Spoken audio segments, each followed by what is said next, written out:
Hi there, and welcome to the Horror Factory. Today, we uncover some old and dormant horror stories from Reddit.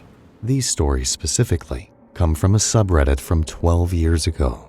We've selected 5 of these stories. I'm your host, Zach. Enjoy. Way back in 5th grade or so, I discovered a glorious Pokemon-themed chat room through the wonders of Yahoo. With this chat room, there were maybe 15 regulars, generally between the ages of 12 and 16 or so, and we had a great time role-playing various anime characters and storylines. Anyway, I got to know a few people from there well enough to chat with them on AOL Instant Messenger or by phone, and a few of those friendships lasted a good 4 or 5 years. One of these guys was a little eccentric. He loved creature/monster models and stories, stuff like Godzilla, Spawn, whatever. He believed in things like chupacabras, which I thought was silly, but didn't really care. And he lived out in the boonies in some Midwestern state, which all seemed like hickland to my young West Coast mind. After getting to know him pretty well and having a good 100 hours of phone conversations over the years, he finally revealed this lovely story. He told me that sometimes he would black out and wake up to discover that he had, or was still in the process of, hurting or torturing animals and children. He had quite a few cousins and neighborhood kids who lived nearby, and apparently had killed some animals.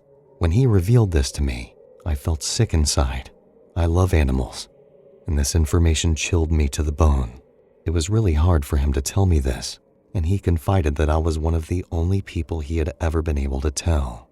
Then it got weirder. Someone in his family, or maybe a family friend, decided that he must be possessed by a demon and that they had to perform an exorcism. They did it at night, of course, in a dark room lit by candles, and he tied to the bed because they didn't know how the demon would react. He was choking up as he described this part.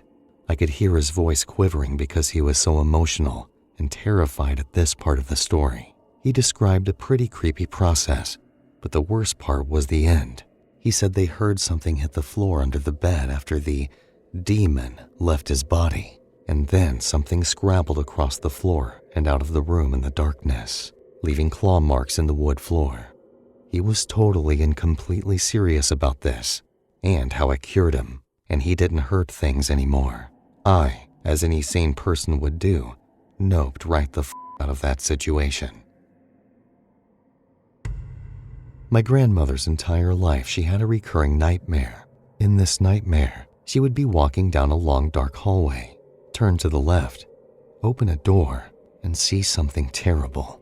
She'd always wake up before seeing what it was. In her 40s, she, her husband, my dad, and my aunt were on vacation. They booked the hotel at the last minute, so they ended up having to get 2 rooms with 2 twin beds on opposite sides of the floor. My dad wakes up around 3 a.m. and can automatically tell that something's not right. He calls out in the darkness, "Dad?" No response. He turns on the bedside light. "Dad?" he says, a little louder this time. Still no response. Getting worried, he slides out of bed and shakes his father. He doesn't wake up. My dad ran down the hotel hallway to my grandma's room and started banging on the door. My grandma worriedly opens the door, and my dad shouts, "Something's wrong with Dad." He leads her down the hallway, a long hallway, to the last door on the left. My grandmother reaches the door, turns to the left, and sees her husband, dead, in bed. Heart attack. She never had the dream again. Hope this doesn't get buried. This one happened to my parents about 20 years ago now. Both of them were driving out to Death Valley to a hotel for a weekend in the wintertime, and they had left late in the day and were going to arrive at the hotel at night. The hotel was about 30 minutes outside of the actual Death Valley town center, and when they finally found the place, it was completely abandoned. My mom gets spooked easily and didn't want to go and look, but my dad's into that sort of shit and got out of the car. Right after he walks around the back of the building to look around, a man approaches my mother's side of the car. He claims his motorcycle broke down and that he delivers newspapers to Death Valley. My mom looked around, sees no motorcycle anywhere, and this hotel had nothing near it, not one building. This guy was begging my mom to come get the newspapers and take them to a hotel in town. He had the stack in his hands and wanted her to open the door so that he could give them to her. My mom's getting serious vibes from this guy now and refuses, locks all the doors, and tells him to go away. He continues to beg. Finally, my dad comes around the corner and the guy panics a bit and just hands them over to my dad and quickly leaves. They drive off and they spot the guy start to walk off into the desert. They finally get to the hotel to deliver the newspapers and end up booking a room there. When they hand over the newspapers, the lady at the desk tells them they don't get any newspapers delivered to the hotel. My parents open the stack and look at the front page. It's a newspaper from 1954. I was very young, so I don't remember this at all. My parents told me this story many times. They firmly believed it happened exactly as I'm about to tell it. My parents, my older brother, and I were going apple picking. My parents have decided they wanted to go to a different orchard this year than the one that they have been going to for all these years. So off we went. We apparently stopped for gas at this old-time convenience store while my dad was filling the tank. My mom said she went in and looked around for some snacks, but she said everything in the store looked old but fresh, like snacks from another era or whatever. So she didn't buy anything, but chatted with an elderly clerk behind the counter while paying for the gas. So we leave that store and continue on to have an apparently amazing day picking lovely Granny Smiths and whatnot. On our way home, my dad stopped to get gas at the same convenience store that we had stopped at on our way to the orchard, but all was not as it seems. The convenience store was boarded up and looked like it had been abandoned for quite a while, so my dad drove to the Sunoco at a rest stop a few miles down the road to get gas. My dad, being the ever-talkative guy, wound up in conversation with an older fellow working at the Sunoco.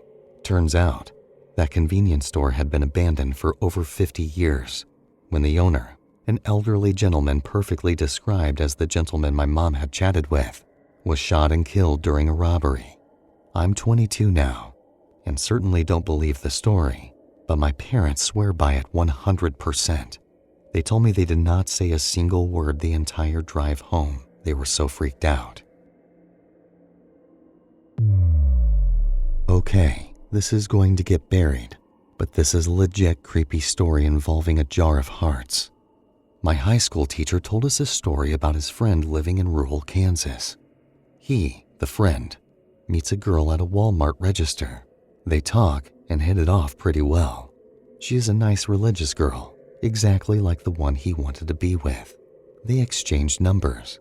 He calls. They have long conversations deep into the night. They go on dates. She is a genuinely nice girl.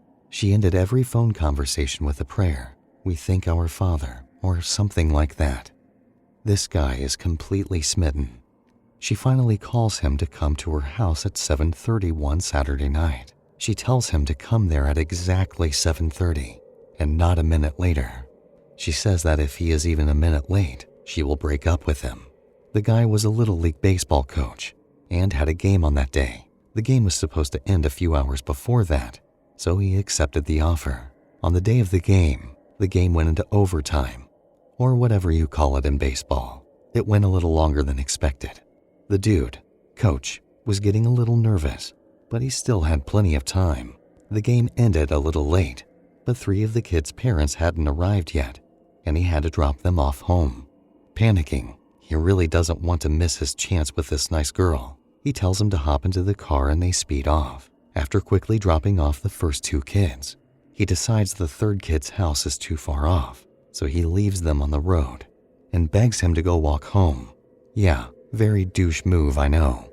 He rushes home, showers, gets dressed in a hurry, and tries to go to the girl's home ASAP. He arrives at her house at 7:35, 5 minutes late. A woman in her mid-40s comes out and tells him Clarice, the nice girl who called him over, said you were late and wants you to go away. Leave. Dejected, he goes back home. A few days, or rather the next day I think, he sees the local news. He sees the house, and it looks familiar. It is the girl's house. The police are leading a handcuffed woman out of the house. It is the 40-year-old woman that had spoken to him earlier. Behind her is the girl he was dating. He was shocked as the headline read, "Child kidnappers," or something like that. He expected the police to visit him soon as well, because he was dating the girl. Soon, as expected, a police officer comes to his house. The guy is nervous, but knows his rights. He asks if he should get a lawyer or not. The policeman tells him that he is not legally allowed to tell him what happened, but felt a moral obligation. This is where the story gets creepy. The policeman says the women arrested were engaging in human sacrifice. In their house, they found missing children's remains. There was blood all over the walls and jars of hearts labeled with the names of the missing kids. There was an empty jar that had the dude's name on it. Turns out, the girl invited him on a date at her house at 7:30 to kill him in a ritual human sacrifice. The ritual apparently had to be executed with precise timing. His being late saved him from being ritually sacrificed. Needless to say, there are some crazy cults in rural Arkansas.